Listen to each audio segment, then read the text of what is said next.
अभी 77 सालों की आज़ादी के बावजूद और हम एक विकसित प्रदेश में हैं। अगर अब सीवर युक्त पानी की बात करें, सड़कों पर गड्ढे की बात करें, एजुकेशन की बात करें, स्वास्थ्य की बात करें, तो ये विपक्ष के पास बहुत बड़े मुद्दे हैं।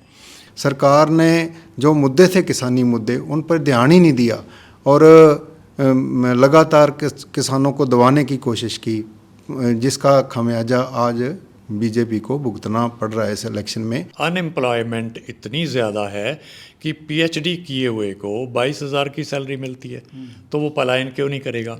महंगाई एक बेसिक मुद्दा है। जो गरीब परिवार हैं उनके लिए घर चलाना बहुत मुश्किल हो गया है। आलू, प्याज, सब्जियां का अगर जो रेट देखें तो पहले से कई गुना ज़्यादा बढ़ चुका है। उसके बाद जो दालें हैं उनका रेट भी बहुत ज़्यादा है।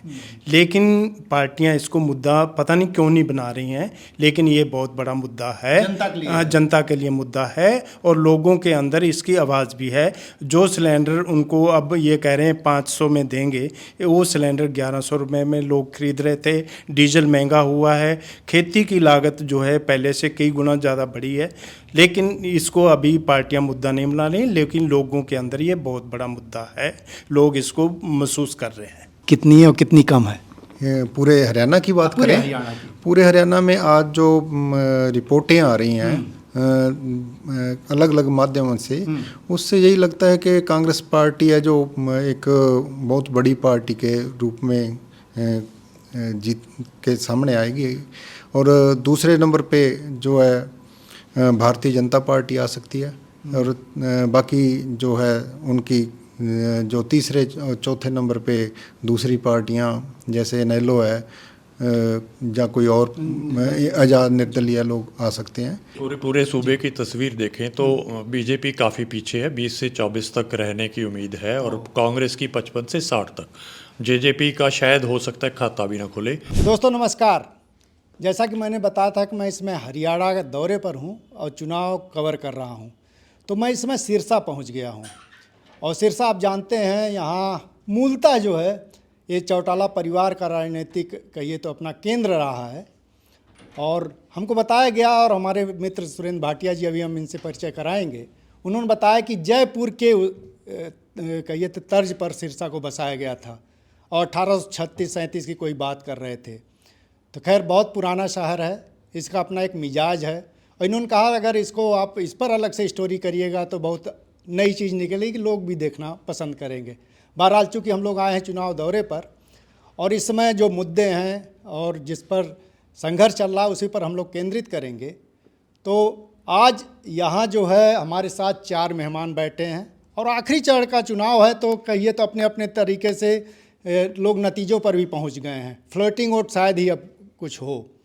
तो ये देखिए जो 4 चेहरे बैठे हैं बहुत पुराने हैं, ये सिर्फ सिरसा के नहीं हैं, ये पूरे हरियाणा को देखते हैं, पंजाब को देखते हैं, और पूरे देश पर इनकी निगाह है। और सिर्फ ये पत्रकार नहीं हैं, ये अपने जीवन में एक्टिविज़म के जरिए भी बहुत कुछ हासिल किए हैं और बहुत जगहों पे मोर्चा लिया है इन लोगों ने। तो बहुत ही महत्वपूर्ण लोग हमारे सामने बैठे हुए हैं, और अलग अलग आपसे परिचय कराएं तो इधर जो है भूपेंद्र सिंह जी हैं। आइए, अजीत समाचार बहुत पुराना पेपर है, आप जानते हैं, जो पंजाब का, उससे जुड़े हुए हैं, उसके संपादक रहे हैं। और सुरेंद्र भाटिया जी हैं, हमको बताया इन्होंने जो है कि 79 से इन्होंने जो है जर्नलिज्म की शुरुआत की थी। तो आप समझ सकते हैं कितना पुराना चावल है। और सिर्फ लिखा नहीं, इन्होंने सड़क की लड़ाई लड़ी है, और कहा गया, मुझे बताया गया कि एक दौर में हथकड़ी लगा के जेल भी इनको भेजा गया। तो सत्ता के खिलाफ इस तरह से लड़ते रहे हैं, और तेवर अभी मौजूद हैं। पल पल पेपर निकालते हैं, और उसके संपादक हैं, संस्थापक हैं, मालिक हैं, जो भी कहिए, लेकिन पेपर यहाँ अच्छा बटता बिकता है। और गुरजीत सिंह मान जी हैं, ये कृषि विशेषज्ञ हैं, और पत्रकारिता का भी इन्होंने एक क्षेत्र अपना चुना है, उसमें भी इन्होंने काम किया है, मूलतः कृषि विशेषज्ञ के तौर पर। चूँकि हरियाणा जो है कृषि प्रधान जो है प्रदेश है, और किसानों का बड़ा आंदोलन अभी हमने देखा है, और उसका कहिए तो उसकी रीढ़ बना था, तो उस नज़रिए से बहुत ही महत्वपूर्ण भूमिका है। और प्रभु दयाल जी हैं, ये जो है BBC में हैं इस समय, और पंजाबी ट्रिब्यून में भी जो है, पंजाबी ट्रिब्यून में भी काम करते हैं। तो आप देखिए सब लोग जो बहुत ही अनुभवी लोग हैं, और मुझे लगता है कि शुरुआत किया जाए अगर जो है बातचीत की, तो सुरेंद्र भाटिया जी मैं आपसे शुरू करता हूँ। अभी देखिए मैं 3 चरणों में बातचीत अपनी करूँगा कि एक तो जो है जो मुद्दे हैं, जो सवाल हैं, क्योंकि आखिरी चरण का एक दौर चल रहा है प्रचार का, तो क्या बन करके उभर करके सामने आए। दूसरा जो है जो इस बीच लड़ाइयाँ हुई, आपसी जो है राजनीतिक संघर्ष हुआ विभिन्न पार्टियों के अंदर, अंतर्विरोध पैदा हुए, वो कितना प्रभावित कर रहे हैं। आखिरी चरण में जो हम बातचीत करेंगे तीसरे फेज में, उसमें सीटों को लेकर के क्या अनुमान है, क्या संभावनाएं हैं, किसकी तरफ रुझान है, उस पर हम केंद्रित करेंगे। शुरुआत लेकिन आपसे करते हैं, और अगर हम पूछें आपसे कि हरियाणा में कहिए तो सारी चीज़ें अब एक आखिरी मुकाम पर पहुंच रही हैं, क्या मुद्दे रहे, किस पर बात होती रही, नेता किस पर बात करते रहे अपनी सभाओं में, और अभी जनता भी के हिस्से से क्या मुद्दे उठ रहे थे इस बीच? ऐसा जनता का मुद्दा तो बुनियादी सुविधाएं हैं। अभी 77 सालों की आज़ादी के बावजूद, और हम एक विकसित प्रदेश में हैं, अगर अब सीवर युक्त पानी की बात करें, सड़कों पर गड्ढे की बात करें, एजुकेशन की बात करें, स्वास्थ्य की बात करें, तो ये विपक्ष के पास बहुत बड़े मुद्दे हैं। सिरसा क्योंकि दिल्ली से, चंडीगढ़ से और जयपुर से लगभग 300-250 से 350 किलोमीटर की दूरी पे है, और बीकानेर 250 किलोमीटर। सिरसा का अगर व्यक्ति कोई गंभीर रूप से बीमार हो जाए तो उसको इलाज करवाने के लिए इन्हीं स्थानों पर जाना पड़ता है, और जो गंभीर रूप से बीमार व्यक्ति होता है उस व्यक्ति के लिए जो सफ़र होता है 4 घंटे का, 5 घंटे का, वो सबसे खतरनाक होता है। तो एक इतना विकसित जो शहर है, जो डिस्ट्रिक्ट है, जहाँ पैसे की कमी नहीं है, पर कैपिटा इनकम में कभी ये देश में 1 नंबर होता था, ख़ासतौर पे औद्योगिक क्रांति गुरुग्राम जो सॉफ्टवेयर से पहले। और सिरसा का मेडिकल कॉलेज, कितना दुर्भाग्य की बात है, 2018 में विधानसभा में घोषित हुआ, 2022 में, नवंबर 2022 में राष्ट्रपति महोदय से उसका शिलान्यास हुआ, आज तक एक ईंट नहीं लगी। तो इस प्रकार की जो घोषणाएं भारतीय जनता पार्टी के समय में की, चाहे वो पार्किंग को लेके थी, चाहे ओवरब्रिज को लेके थी, चाहे सड़कों को लेकर थी, वो पूरी नहीं हुई, और बल्कि जो हालात आज से 10 साल पहले थी शहर की, उससे बुरी हुई। अभी जितनी बातें इन्होंने बताई है, इसके इतर और कौन बड़े सवाल, बड़ी समस्या जो है चुनाव का मुद्दा बनी है? किसान वाला सवाल कितना गंभीर बना है, और ये इसमें अगर पर्टिकुलर अगर आपसे पूछें तो कहा जा रहा था किसान मतलब जाट, क्या दूसरे हिस्से के जो दूसरे समुदाय और जातियों के लोग हैं उन तक भी ये पहुंचा है और असर करेगा इस रूप में कि उसकी क्या संभावनाएं हैं? हाँ जी, हरियाणा में जाट किसान भी हैं और जट सिख भी हैं, दोनों ही किसान, दोनों बिरादरियों के किसान हैं।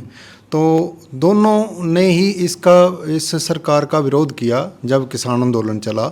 सबसे बड़ा आंदोलन तो जट सिख किसानों ने किया, क्योंकि पंजाब के साथ लगता है हमारा सिरसा ज़िला, यहाँ से काफ़ी लोग उसमें भाग लेने के लिए जाते थे। हर गांव से जो राशन भी जाता था, लोग भी जाते थे, वहाँ ट्रालियाँ भी गई दिल्ली में, और जाटों के गांव में भी ऐसा ही था सिरसा ज़िला में, और पूरे हरियाणा में भी जो रोहतक साइड के किसान थे, झज्जर साइड के किसान थे, जहाँ और सोनीपत ज़िले के किसान थे, वो सारे ही इसमें इन्वॉल्व थे। तो इससे भी सरकार की छवि को काफ़ी नुकसान पहुंचा था, क्योंकि सरकार ने जो मुद्दे थे, किसानी मुद्दे, उन पर ध्यान ही नहीं दिया, और लगातार किसानों को दबाने की कोशिश की, जिसका खामियाजा आज बीजेपी को भुगतना पड़ रहा है इस इलेक्शन में। गुरजीत मान जी, आप कृषि विशेषज्ञ भी हैं। अब पिछले दिनों यहाँ किसान आंदोलन चला, सबसे बड़ा सवाल, सबसे बड़ा मुद्दा रहा, और कृषि उपज का जो सवाल है सबसे बड़ा मुद्दा बना हुआ है एमएसपी का, और कहा जा रहा है कि किसान जो है घाटे खेती कर रहा है, जितना उसमें लागत लगती उतना भी पैदा नहीं हो पा रहा है। और हरियाणा में तो मैंने देखा कि जो पंजाब का रोग था वो हरियाणा तक पहुंच गया है। यहाँ पलायन कर रहे हैं बच्चे लोग, खेत बेच करके किसान अपने बच्चों को बाहर भेज रहे हैं।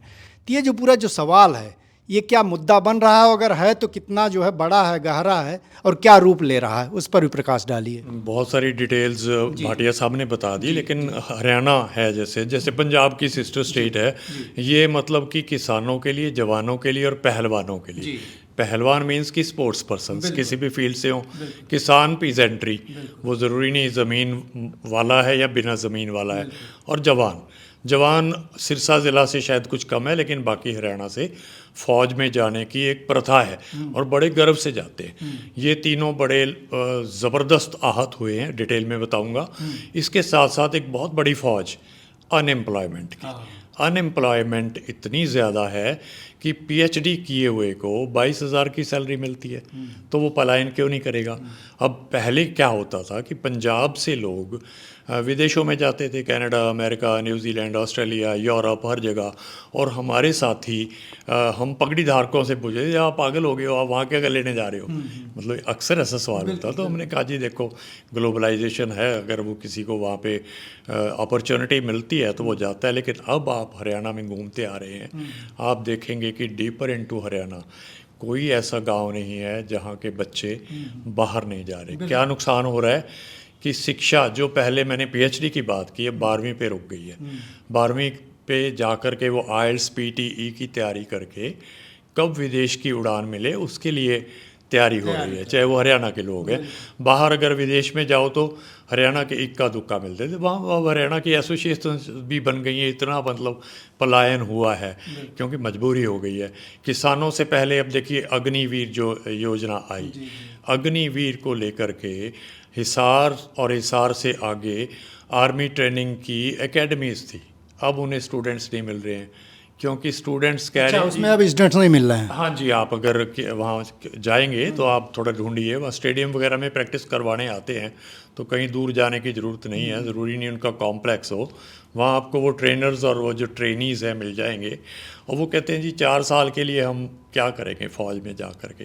क्या मतलब उससे आगे बढ़ करके जो कांग्रेस थी उससे आगे बढ़ करके बीजेपी इस लाइन पर असर्ट करना शुरू कर दी है कि किसानों की ज़मीनें कैसे छीनी जाए और उसको कॉरपोरेट के हवाले किया जाए, और अडानी को यहाँ अपने तरीके से उसने लगाया भी, आप देख रहे होंगे, शायद हमसे ज़्यादा महसूस कर रहे हो। किसानों ने उन कानूनों को केवल वापस कराया, हमें कुछ मिला तो नहीं। मतलब जैसे थे वाली पोजीशन पे आए। उन 4 सालों में जो किसान ने प्रोग्रेस करनी थी, साइंस एंड टेक्नोलॉजी में जाना था, किसान मेलों में जाना था, वो जाने बंद हो गए। कृषि यूनिवर्सिटीज़ में मेले लगते थे, हम लोग जाते थे, लेकिन हम तो जा रहे थे टिकरी बॉर्डर पर, सिंघू बॉर्डर पर। तो वो तो चीज़ें हमारे से हटा दी ना कि आप खेत भी नहीं संभालिए, आप यूनिवर्सिटी में कुछ सीखने भी नहीं जाइए, आप केवल वहाँ प्रदर्शन करने जाइए। तो ये किसने किया? ये सरकार ने किया। और हरियाणा सरकार बिना मतलब उसमें पार्टी बनी। अगर वो पंजाब से आ रहे थे तो आप उनको दिल्ली जाने देते, आप दिल्ली जाने दो उनको, दिल्ली वाले जाने, उसको देखे कि इनको आने देना है या नहीं आने देना है ना। जी प्रभु जी, कि महंगाई वाला एक सवाल जो है छूट गया है, बाकी सारे सवाल मुद्दे मैं देख रहा हूँ आ गए हैं। तो महंगाई कितना जो है मार कर रही है कि इस चुनाव में? महंगाई एक बेसिक मुद्दा है। जो गरीब परिवार हैं उनके लिए घर चलाना बहुत मुश्किल हो गया है। आलू, प्याज, सब्जियां का अगर जो रेट देखें तो पहले से कई गुना ज़्यादा बढ़ चुका है। उसके बाद जो दालें हैं उनका रेट भी बहुत ज़्यादा है। लेकिन पार्टियां इसको मुद्दा पता नहीं क्यों नहीं बना रही हैं, लेकिन ये बहुत बड़ा मुद्दा है, जनता के लिए मुद्दा है, और लोगों के अंदर इसकी आवाज़ भी है। जो सिलेंडर उनको अब ये कह रहे हैं 500 में देंगे, वो सिलेंडर 1100 रुपये में लोग खरीद रहे थे। डीजल महंगा हुआ है, खेती की लागत जो है पहले से कई गुना ज़्यादा बढ़ी है, लेकिन इसको अभी पार्टियां मुद्दा नहीं बना रही, लेकिन लोगों के अंदर ये बहुत बड़ा मुद्दा है, लोग इसको महसूस कर रहे हैं। ये मतलब इस चुनाव का मुद्दा, इस पर वोट भी होगा? जी बिल्कुल मुद्दा है। इसमें लोग जो हैं सोच रहे हैं कि बहुत ज़्यादा महंगाई है, लोगों को घर चलाना बहुत मुश्किल हो रहा है अभी इस महंगाई से। अगर आपसे पूछे, हम चारों लोगों से पूछना चाह रहे हैं, क्योंकि पिछले दिनों देखा गया बीजेपी जिस तरह से 2014 के बाद आई यहाँ, तो उसने एक समीकरण बनाया एंटी जाट, क्योंकि हर जगह वो सामाजिक इंजीनियरिंग करती है, सोशल इंजीनियरिंग उसका सबसे मतलब पॉपुलर फार्मूला है जगह जहाँ स्टेट्स में। और जो भी एक अंतर्विरोध देखती है उसको पकड़ती है, उसको लग रहा है कि जाट हमारे साथ यहाँ नहीं है, तो इनके खिलाफ अगर कोई एक हिस्सा है तो उसको कैसे अपने साथ खड़ा कर लिया जाए। तो यहाँ एक एंटी जाट टाइप का सोशल इंजीनियरिंग करने की कोशिश की, उसने एक लेवल पे सफलता भी हासिल की, सरकार बनाई। अभी ये जो है कितना काम कर रहा है और इस पर सरकार कितना चल रही, मतलब पार्टी कितना चल रही है, या एक बिखराव के दौर में है? चारों लोगों से मैं पूछना चाहूँगा। ऐसा है जी, जो बीजेपी ने मान लो एंटी जाट कैंपेन चलाया था वो उस तरह कामयाब नहीं हुआ, क्योंकि हरियाणा के लोग भाईचारे के लोग हैं सारे, 36 बिरादरियों के लोग रहते हैं यहाँ, वो किसी जात बिरादरी में बंधे हुए नहीं हैं। दूसरी बात, जो जाट हैं वो काफ़ी लंबे समय से राजनीति में जो सक्रिय रहे हैं, तो उनको उनके साथ उनकी कोई ऐसी लड़ाई तो है नहीं कि उन्होंने बहुत बुरा कर दिया हो किसी दूसरी बिरादरी का जाटों ने, इसलिए उस बीजेपी का वो मुद्दा ज़्यादा नहीं चला। ठीक है, किसी एक वर्ग के साथ बीजेपी ने थोड़ा बहुत कर लिया होगा, पर ऐसी बात नहीं थी। लोग उस टाइम भी बदलाव चाहते थे, क्योंकि कांग्रेस की सरकार 10 साल रही थी हुड्डा साहब की उस टाइम, तो लोगों को ये लगा कि कांग्रेस हमारे लिए अच्छा नहीं कर रही, बीजेपी बहुत अच्छा करेगी, जैसा कि बीजेपी ने दिखाया था। मोदी साहब का नाम था, जब हरियाणा के जो बीजेपी के नेता थे वो कहते थे कि हम बहुत अच्छा करेंगे, आपके लिए ये करेंगे वो करेंगे, सपने दिखाए थे लोगों को, उसका तो असर मान सकते हैं, पर ये नहीं था कि कोई एंटी जाट कैंपेनिंग का उस पर अब वो टूट रहा आपका। हाँ हाँ जी, हाँ जी। सुरेंद्र जी, यही सवाल कि अभी भी जैसे मैं कुछ जगहों पर गया था तो ये एक फीडबैक आ रहा था कि जो पिछड़े हैं और दलितों का भी एक हिस्सा वो बीजेपी के साथ जा रहा है, इंटैक्ट है, तो ये इसको किस रूप में देखा जाए? नहीं, निश्चित रूप से हमारी जो ये सबसे बड़ी त्रासदी है, हम जात पात पे वोट देते हैं, और जो राजनीतिक दल है वो भी उम्मीदवार इस ढंग से खड़ा करते हैं। जैसा कि कांग्रेस ने ये सोच के भी जाट हमें मदद कर रहा है, तो उन्होंने 90 में से 28 लोगों को, जाटों को टिकट दिए, और उधर भारतीय जनता पार्टी को ये लग रहा था भी जाट हमें वोट नहीं दे रहा, उन्होंने 16 दिए। अगर पॉपुलेशन के हिसाब से भी करें तो मतलब जाटों को, कांग्रेस को थोड़े से कम देने चाहिए थे और भारतीय जनता पार्टी को ज़्यादा देने चाहिए थे, अगर आप पॉपुलेशन के हिसाब से। लेकिन ये फीलिंग जो है राजनीतिक दल ही लेके आते हैं, भाई इस जाति को हमने दिया है, हमने सभी जातियों को सम्मान दिया है, और ऐसा लगता है हरियाणा में भारतीय जनता पार्टी भी कोशिश करती है और कांग्रेस भी कोशिश करती है जातियों पे बांटने की।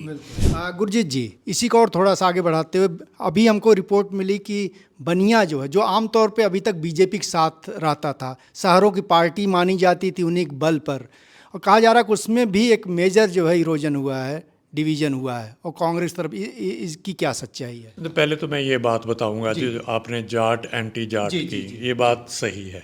लेकिन इसमें एक बड़ा चेंज आया है, जाट की डेफिनेशन बदल गई है। अच्छा। पहले जाट था जट सिख, मेरे जैसे, या जाट जो चौधरी जाट है। जब किसान आंदोलन शुरू हुआ तो गुरु नानक की धरती से लोग आए, वो सभी जाके दिल्ली में गए, हरियाणा से भी गए, तो आपने भी दिल्ली कवर किया, वहाँ जा कर के देखा होगा। क्या ये संभव है कि सिर्फ जट सिख और जाट उस आंदोलन को कामयाब कर सकते थे? वहाँ हर कोई जाति थी जो पीजेंट्री से जुड़ी थी, चाहे वो गांव में उसकी मिस्त्री की दुकान थी, वेल्डिंग की दुकान थी, चाहे वो खेती किसानी से किसी तरह से भी जुड़ा था, चाहे वो हल जोतने वाला किसान था या जमींदार था। तो Jat is now a very wide definition, वो सभी लोग जाट हैं जो किसानी से जुड़े हैं। तो वो डिफरेंस तो देखिए है। लेकिन जो आप वो सोशियोलॉजिस्ट जिस तरह से डिफाइन करते हैं कि हुड्डा जाट है और अग्रवाल बनिया है, वो चीज़ जो है ना अब मिसिंग है। उसके 2 ग्लेयरिंग एग्जाम्पल हैं।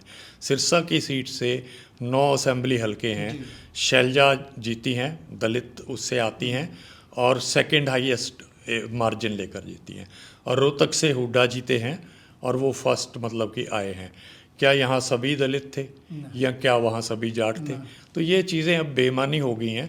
सोशोलॉजिस्ट देखिए वो थ्योरेटिशियन होते हैं। अब आपने वो जो बिहार के बड़े फेमस हैं उनका पी के बोलते हैं, प्रशांत किशोर, उनके फार्मूलों को टेलीविज़न भी कोट करता था और वायरल होते थे, तो वो कहाँ गए वो? तो ये चीज़ें बदलती हैं। मैं एक सबसे बड़ा उदाहरण मिला भिवानी महेंद्रगढ़ सीट पर। वहाँ पे किरण चौधरी की, श्रुति चौधरी की टिकट इसलिए कांग्रेस ने काट दी कि हीरवाल में रावदान सिंह को टिकट दे दी, भाई हीरवाल का वोट जो है वो हमें मिल जाएगा और हम जाट का वोट हमारे पास है ही, हम जीत जाएंगे। जाट एरिया में कांग्रेस जीती, कांग्रेस जीती। अहीर को जिसके लिए टिकट दी गई थी, अहीर वाल में वो अहीर होते हुए उन्होंने उनको वोट नहीं दिया। अगर जात बिरादरी पे वोट देते तो राव दान सिंह को उन एरियो में वो हार के आए, जिस एरिया की वजह से उनको टिकट मिला था भी वो जीतेंगे। तो वो एक बहुत बड़ा था। अहीर और जाट के बीच में 36 का आंकड़ा है, फिर भी जाटों ने अहीर को वोट दिए और अहीरों ने कांग्रेस पार्टी के अहीर को वोट नहीं दिए। क्या बात। हाँ, इस पर आपका क्या कहना है? राजनीतिक पार्टियों द्वारा ये मुद्दा उभारा जा रहा है।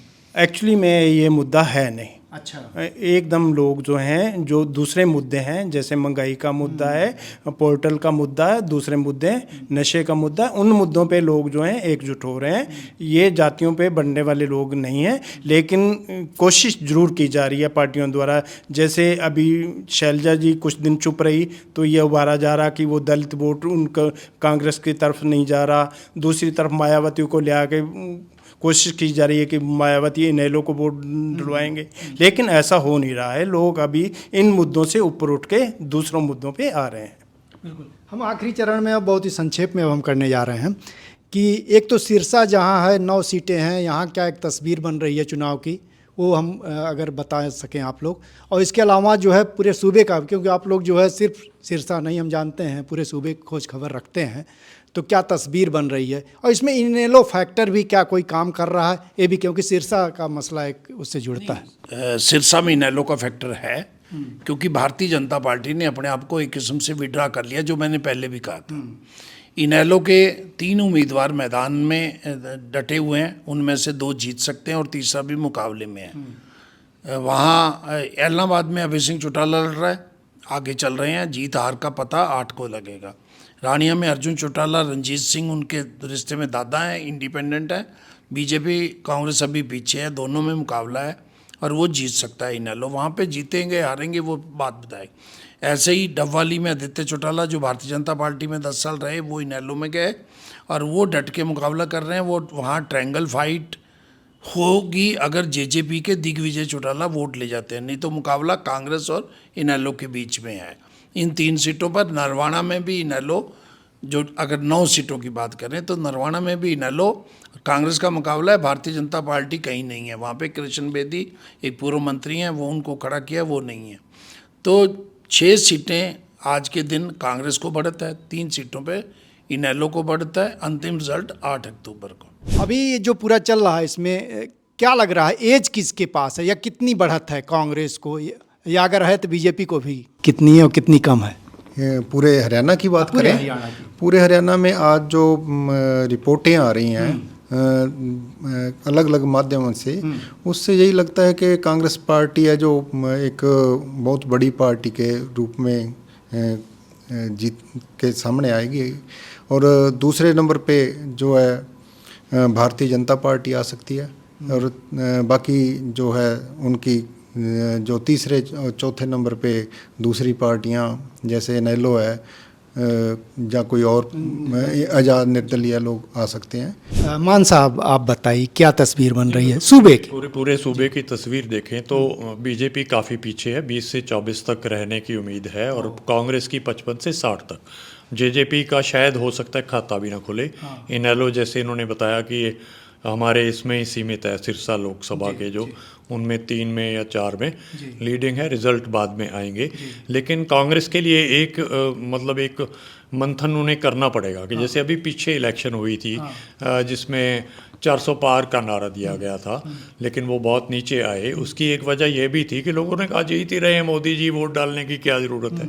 तो ओवर कॉन्फिडेंस कई दफ़ा नुकसान करता है। तो कांग्रेस के लिए आप कह रहे हैं? कांग्रेस को भी हो सकता है। अच्छा। उसे उन्हें बहुत संभल कर इलेक्शन को लड़ना होगा। इलेक्शन कभी भी केक वॉक नहीं होती है ना। जितने भी सैफोलॉजिस्ट हैं, एग्जिट पोल हैं, वो गलत हो जाते हैं, लेकिन वैसे परिस्थितियाँ इस प्रकार से हैं जैसे मैंने बताया। जी प्रभु जी, जैसे अगर जो कांग्रेस एकजुट रहती है तो लगता है कि कांग्रेस बहुमत से आ रही है। अगर जो कांग्रेस में फिर कोई गुटबाजी हुई तो उसका कांग्रेस को नुकसान होगा। और ये लग ये रहा है, जैसे अभी पिछली ये रैली हुई है, जैसे राहुल जी आए हैं और पूरे का पूरा लीडरशिप जो हरियाणा की थी एकजुट थी, तो इससे लग रहा है कि बहुत बहुमत से वो जीत रहे हैं। जीत रहे हैं। अब मैं आखिरी इसलिए मैं आपके पास आ रहा हूँ क्योंकि आपने लोकसभा के हिसाब से कुछ एक आंकड़े जो है जुटाए हैं, वो अगर बता सकेंगे तो हमारे दर्शकों के लिए बहुत ही महत्वपूर्ण होगा। बहुत ही मतलब संक्षेप में जल्दी, लेकिन पूरी तस्वीर आ जाए लोकसभा वार। ऐसा है, जो भारतीय जनता पार्टी का गढ़ मैं मानता हूँ, वो नेशनल हाईवे जीटी रोड जिसको बोलते हैं, और वो है, अब एनसीआर को भी जोड़ लें तो बल्लभगढ़ पलवल से लेके और पंचकुला तक, ये भारतीय जनता पार्टी का गढ़ था, सबसे ज़्यादा सीटें ये लेके आता है। लेकिन इस बार ये गढ़ टूट रहा है।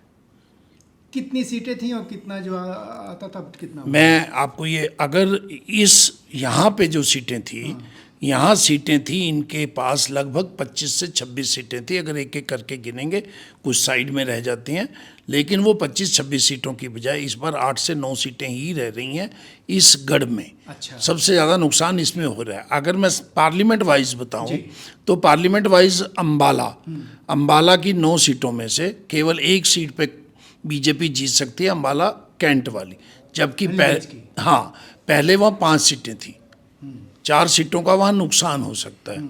कुरुक्षेत्र में भी यही हालात है। कुरुक्षेत्र में खुद मुख्यमंत्री लड़ रहे हैं लाडवा की सीट पे, लाडवा रदौर को छोड़कर 7 सीटों का वहाँ नुकसान जो है, 7 सीटें कांग्रेस को जा रही हैं।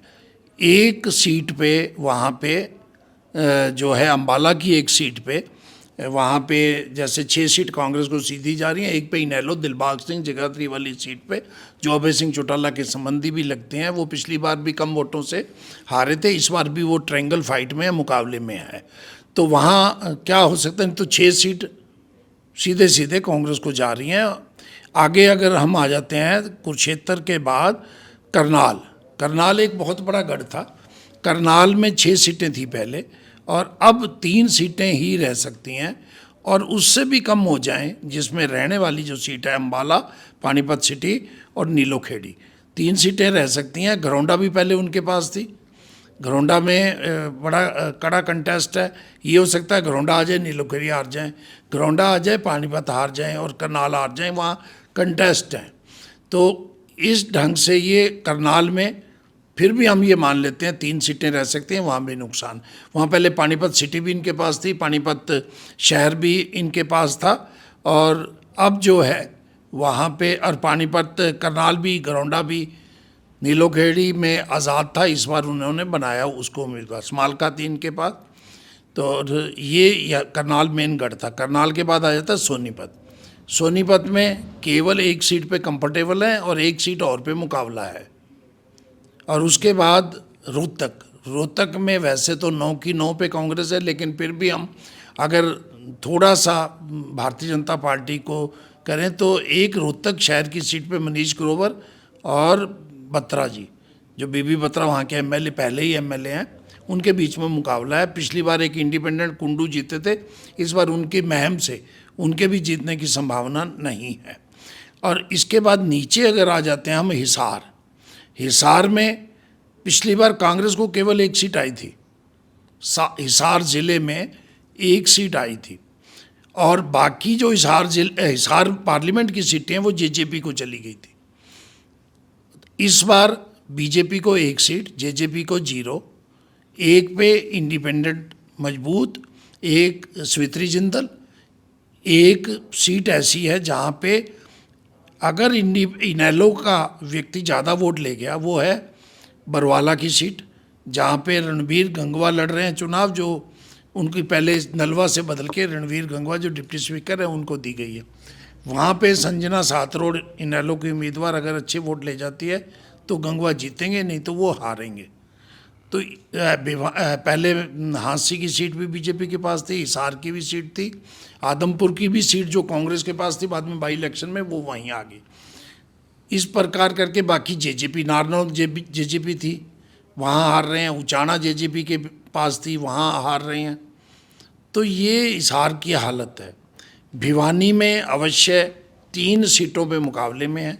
भिवानी शहर में घनश्याम सराफ एक ऐसे खुशकिस्मत बीजेपी के विधायक हैं, सबसे कम काम करते हैं, 3 बार पहले जीते हैं, 4थी बार भी जीत सकते हैं। वहाँ का सीपीएम को और सबसे ईमानदार व्यक्ति ओम प्रकाश खड़े हैं, लेकिन वो संगठन नहीं होगा या क्या होगा। और श्रुति चौधरी के जाने से तो शाम में भी बीजेपी को लाभ मिल सकता है, लेकिन पक्का नहीं है। तो भिवानी में 3 सीटों पे बीजेपी है, 6 पे कांग्रेस है। आगे जो मेन स्ट्रांग होल्ड है वो है गुरुग्राम और फरीदाबाद। यहाँ पे भी 18 में से 6 से 7 सीटें बीजेपी जीत सकती हैं, बाकी हारने की स्थिति में है। और मेवात की 3 सीटों में से 1 सीट पे इनेलो टक्कर में है। ये पूरी तस्वीर रही। और सीट के हिसाब से कितना देंगे अगर उस नज़रिए से पूछ लिया जाए आखिरी? Congress 54 minimum, 66 highest. अच्छा, मिनिमम 56 और हाईएस्ट 54 और 66 हाईएस्ट। अच्छा, और बीजेपी? BJP 18 minimum, 22 highest. अच्छा, और ये इनेलो? इनेलो 3 से 5। अच्छा, जेजेपी कुछ पाएगी? मुझे 0 लगता है। अच्छा आम आदमी पार्टी भी 0। अच्छा, और निर्दलीय? निर्दलीय 6 से 7।